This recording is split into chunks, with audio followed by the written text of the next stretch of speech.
Saudi আরব প্রতিনিধি হানিফ সরকার ও কাতার প্রতিনিধি গোলাম মাওলা আকাশের পাঠানো তথ্যচিত্রে প্রবাসের সংবাদ জানাচ্ছেন বিনয়ামিন। সৌদি আরবে বাংলাদেশ বিমানের টিকিট সর্বোচ্চ বিক্রির রিপোর্ট অনুযায়ী 10টি এজেন্সিকে পুরস্কৃত করেছে ইলাফ ও বাংলাদেশ বিমান। সাইদ ফোরকান সঞ্চালিত অনুষ্ঠানে সভাপতি ছিলেন বাংলাদেশ বিমানের রিজিওনাল ম্যানেজার এনায়েত হোসেন। প্রধান অতিথি ছিলেন বাংলাদেশ বিমানের chief financial officer Mohammad Naushad Hossain.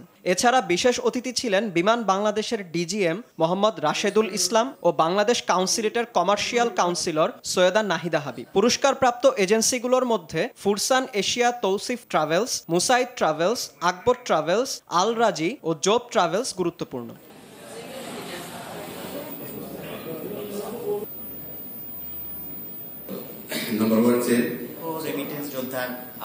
কাতারের রাজধানী দোহায় যাত্রা শুরু করেছে কাচ্চি ভাই রেস্টুরেন্ট। রেস্টুরেন্টের উদ্বোধন উপলক্ষে আয়োজিত অনুষ্ঠানে উপস্থিত ছিলেন কাতারে নিযুক্ত বাংলাদেশি রাষ্ট্রদূত মোহাম্মদ নজরুল ইসলাম, দূতাবাসের শ্রম কাউন্সিলর মোহাম্মদ মাসহুদুল কবির, সামরিক উপদেষ্টা ব্রিগেডিয়ার জেনারেল এম খায়ের উদ্দিন, দূতাবাসের কাউন্সিলর মোবাশ্শেরা কাদের, ভিসা ও পাসপোর্ট বিভাগের কাউন্সিলর মোহাম্মদ মাহাদি হাসান, দূতাবাসের প্রথম সচিব আবদুল্লাহ আল রাজি, দ্বিতীয় সচিব ও দূতালয় প্রধান মোহাম্মদ নাসির উদ্দিন ও বাংলাদেশ কমিউনিটির সিনিয়র সহসভাপতি শফিকুল ইসলাম তালুকদার বাবু, সহসভাপতি আব্দুল মতিন পাটোয়ারি, রেস্টুরেন্টের স্বত্বাধিকারী নিয়াজ কবির চৌধুরী বাবুল ও রিয়াজ কবির চৌধুরী সোহেল সহ আরও অনেকে।